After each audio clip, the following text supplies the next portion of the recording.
Welcome back to the series on the Gallic War. In this episode, we enter the final phase of Rome's campaign in Gaul, a period where the nature of the conflict changes completely.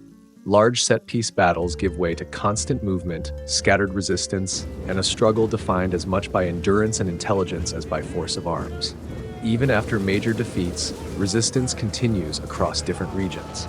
Surviving Gallic forces shift to ambushes, rapid withdrawals, and coordinated local attacks designed to stretch Roman control and exploit moments of weakness. In response, Julius Caesar maintains relentless pressure, moving swiftly between campaigns to prevent any renewed, large-scale uprising from taking shape. What unfolds is a war of pursuit and control, fought across forests, rivers, and fortified positions, where each engagement plays a role in steadily breaking the remaining resistance of Gaul. This is the story of how the final resistance began to unravel. As Aulus Hirtius began the final book appended to Commentare de Bello Gallico, he declared that the whole of Gaul was conquered. Yet the narrative itself reveals that Roman victory was not entirely complete. Although many tribes submitted following the surrender of Vercingetorix after the Battle of Alesia, several groups still refused to accept Roman domination and continued their resistance. Although the Gauls had suffered defeat, not all had been fully pacified. Their resistance was marked not only by courage, but also by a determination to continue fighting until every possible strategy had been exhausted. The Great United Uprising had failed, demonstrating that even large Gallic armies could not overcome the discipline and organization of the Roman legions. Yet the conflict also revealed another lesson. Caesar had faced his greatest difficulties not from a single massive revolt, but from numerous smaller and coordinated campaigns of local resistance carried out across different regions simultaneously. The Gauls therefore resolved to adopt this strategy once again. They understood that although Julius Caesar was capable of defeating any force he encountered directly, he could not respond to simultaneous uprisings across all of Gaul at once.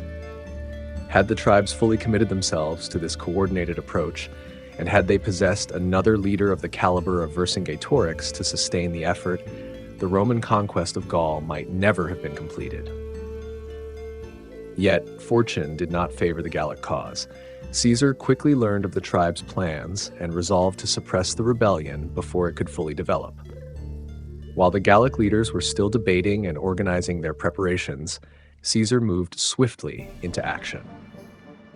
Leaving Mark Antony in command of the Roman headquarters at Bibracte, Julius Caesar departed on the 31st of December 52nd BC with the Legio XIth and the Legio XIII from their winter quarters to launch a punitive campaign against the Bituriges. Leaving two cohorts from each legion behind to protect the baggage train and winter encampments, Julius Caesar advanced rapidly against the Bituriges, catching them entirely by surprise.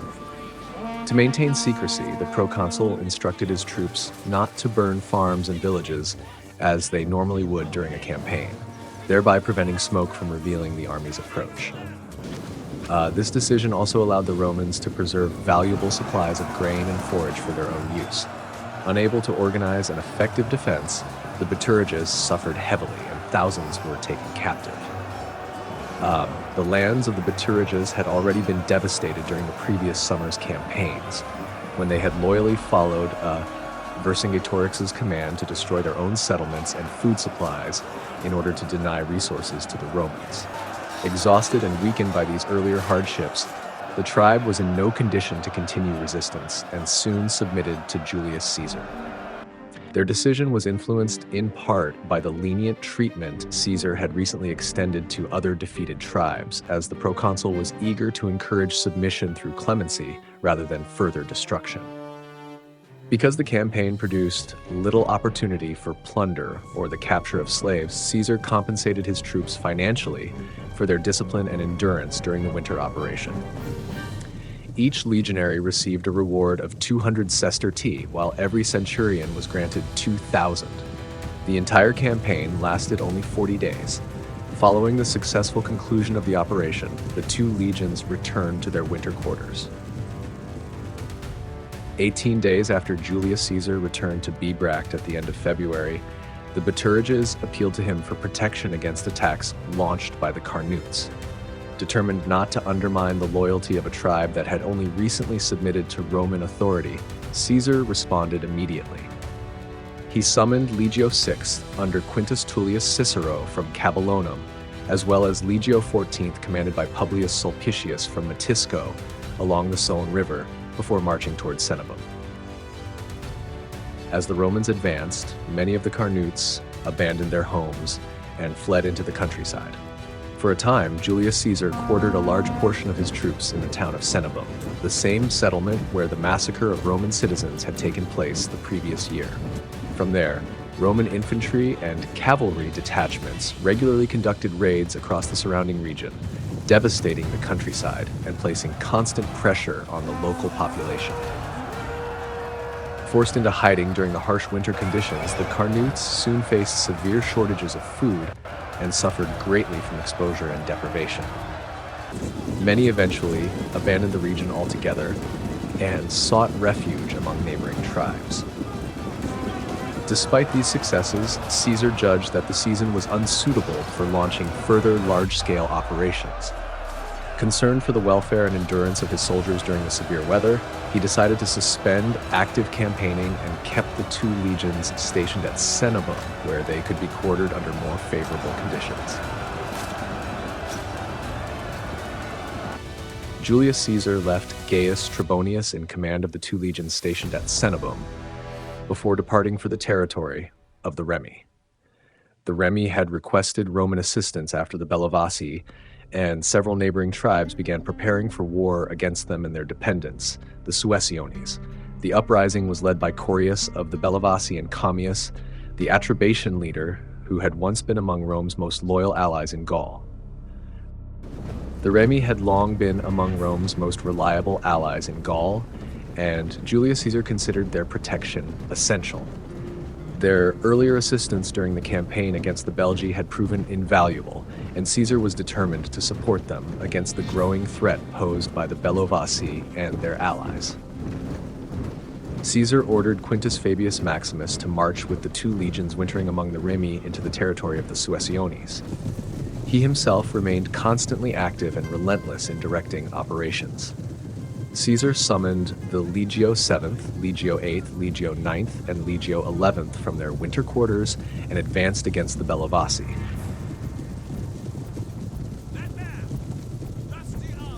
The Bellovaci possessed a formidable reputation for bravery and military skill. Unlike many other Gallic tribes, they had contributed only a relatively small contingent to the massive relief army assembled during the Battle of Alesia. Only a few thousand warriors were sent, largely in response to the personal request of Commius, who maintained strong connections with the tribe. The majority of the Bellovaci chose instead to resist the Romans independently, preferring to wage war according to their own methods, rather than participate fully in the wider Gallic coalition. After entering the territory of the Bellovaci, Julius Caesar established camp and dispatched his cavalry to conduct reconnaissance operations. Reports soon revealed that the fighting men of the Bellovaci and several neighboring tribes, including the Ambiani, Aulursi, Calates, Veliocases, and Atrebates, had abandoned their settlements and assembled for war on a strongly defended hill position, generally identified with modern Mont Saint-Marc in the forest of Compiègne. Their baggage and supplies had been concealed deeper within the surrounding woodland. Command of the Allied force was held by Corius, while Commius had departed to seek additional support from Germanic tribes living near the Meuse River. According to the intelligence gathered, the Gauls intended to offer battle only if Julius Caesar commanded no more than 3 legions. If confronted by a larger Roman force, they planned instead to avoid direct engagement and rely on guerrilla tactics, harassing the Romans continuously and targeting their foraging parties, especially since supplies in the region were already difficult to obtain. Caesar considered these reports reliable, as they were confirmed by the consistent testimony of several captured prisoners. In response, Julius Caesar attempted to deceive the Bellovaci by concealing a 4th legion behind the army's baggage train, hoping this would encourage the Gauls to attack and allow him to secure a swift victory. To support this maneuver, he arranged his forces in a formation that roughly resembled a square and advanced in such a way that the enemy encountered the Roman army sooner than expected. Caesar had already carefully instructed his officers regarding the details of the operation. The description found in the Commentary de Bello Gallico has often puzzled historians, especially because the campaign took place in heavily wooded terrain. From a modern military perspective, moving an army in a true square formation through such country would appear extremely difficult. However, ancient armies, particularly those composed mainly of infantry and cavalry, with limited baggage and no heavy artillery trains, possessed a mobility that is often underestimated today. Julius Caesar's account is therefore best understood as a general description of his marching formation, rather than as a perfectly rigid geometric square in the modern military sense. The Bellovaci refused to be provoked into battle, and the two armies established camps facing one another across a valley. As Julius Caesar approached, the Gauls formed up before their camp, but chose not to abandon the strong defensive position they held on the high ground. Recognizing that the enemy force was too numerous to assault without careful preparation, Julius Caesar established his own camp on the opposite side of the valley, likely on what is now identified as Mont Saint-Pierre. The Roman camp was heavily fortified with a rampart approximately 12 feet high, topped with covered breastworks for protection. Additional defensive works were constructed along the slope, including 2 trenches roughly 15 feet wide. Caesar described these trenches as having steep vertical sides and flat bottoms, although archaeological evidence suggests that their actual form may not have matched this description precisely. These extensive fortifications served not only a defensive purpose, but also a psychological one. Julius Caesar hoped that the enemy would interpret the elaborate defenses as a sign of Roman caution or insecurity, and believing the Romans reluctant to fight in open battle would be tempted to attack the entrenched camp. Frequent skirmishes took place at a ford crossing the marshy ground that separated the two opposing camps, an area now believed to be low meadowland. Small detachments from each side repeatedly crossed the ford to engage the enemy, with neither army gaining a decisive advantage as success shifted back and forth between them. Roman foraging parties operating in the surrounding countryside were also subjected to continual attacks by the Gauls. These smaller successes, combined with the arrival of approximately 500 German cavalry brought by Commius, significantly strengthened the morale and confidence of the barbarian coalition. Julius Caesar eventually concluded that the forces currently under his command were insufficient for the campaign, and therefore summoned more legions to reinforce his army. He instructed Gaius Trebonius to bring in the Legio XIII, which was stationed in the territory of the Bituriges under the command of Sextius, and then march with it together with the 6th and 14th legions from Cenabum to reinforce Caesar by forced marches. The campaign against the Bellovaci was proving far more difficult than Caesar had originally expected. As reports of the fighting spread, exaggerated rumors began circulating in Rome, claiming that the Romans had suffered severe setbacks. At the same time, the Gallic coalition gained further confidence after successfully luring Roman cavalry and allied horsemen from the Remi, Lingones, and other tribes into an ambush. The attack resulted in significant casualties, including the death of their commander. A few days after this setback, some of the German infantry auxiliaries crossed the marsh separating the two armies and engaged the enemy in close combat.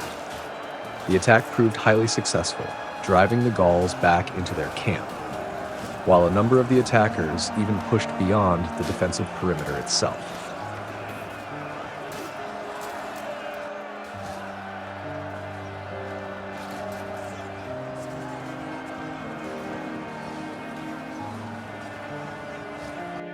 This reverse, combined with the arrival of reinforcements under Gaius Trebonius, had a profound effect on the morale of the allied Gallic forces.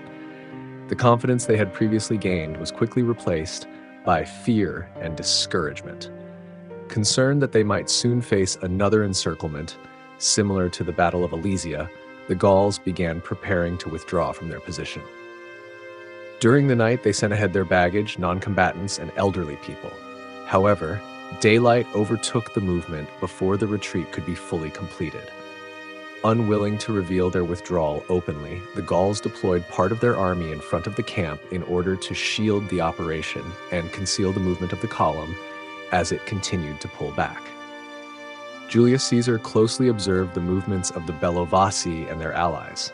In response, he constructed a causeway across the marshland in front of his position, of which physical traces are still thought to remain, and advanced to a nearby hill, identified as Mont Calais, which overlooked the enemy camp. From this elevated position, Julius Caesar deployed his forces in battle formation. However, he judged that a direct assault was unnecessary, and that pursuing the retreating enemy column would be strategically unwise. The geography of the area constrained his options. With the Ain River on one side and the marshland on the other, any attempt at pursuit would have forced his troops into a vulnerable position, exposing their flank to significant risk. Recognizing Caesar's intent to maintain pressure, the Bellovaci devised a calculated withdrawal strategy. They planned to disengage gradually, covering their retreat with a line of burning obstacles made from straw bales and dry timber that had been secretly prepared in advance. Julius Caesar anticipated this maneuver, but advanced with caution as he reasonably suspected the possibility of an ambush. The Roman cavalry found it difficult to move forward through the barrier of fire, which limited immediate pursuit. As a result, the Bellovaci were able to withdraw safely for roughly 10 miles. They then occupied a new defensible position on a naturally strong hill. This site is generally identified with modern Mont Ganelon, located north of the confluence of the Ain River and the Oise River. Although this position lies only about 6 miles in a straight line from Mount St. Mark, the actual route likely required a longer circuit due to the need to cross the intervening river systems and terrain obstacles. It is not recorded that Julius Caesar pursued the retreating enemy directly. Instead, he is likely to have remained in his camp, carefully surveying the surrounding area through reconnaissance operations in order to identify a more favorable opportunity for engagement. From their new position, the Bellovaci avoided open battle and instead relied primarily on ambush tactics, keeping their main forces stationed at a distance while conducting irregular attacks. Over the following days, they succeeded in inflicting several minor setbacks on Roman detachments. In such operations, intelligence gathering proved crucial. Acting on information obtained from the interrogation of a captured prisoner, Caesar recognized a potential opportunity. The Bellovaci leader, Carrus, was positioned in ambush with approximately 6,000 infantry and 1,000 cavalry, waiting to strike one of the Roman foraging parties. Julius Caesar personally accompanied the foraging expedition, intentionally making the detachment larger than usual to strengthen its protection. He integrated his cavalry with light infantry units and supported them with several cohorts of legionaries to ensure greater combat effectiveness. The ambush site was a plain roughly 1 mile across, located not far from modern Choisy-au-Bac, enclosed by woodland and bordered by the Ain River. The Gallic force was under the command of Carrus. At the appropriate moment, Carrus emerged from the surrounding forest and launched an attack on the Roman foraging column, anticipating a complete and decisive victory. The ambush failed, as the Roman force was present in strong numbers and fully prepared for the attack.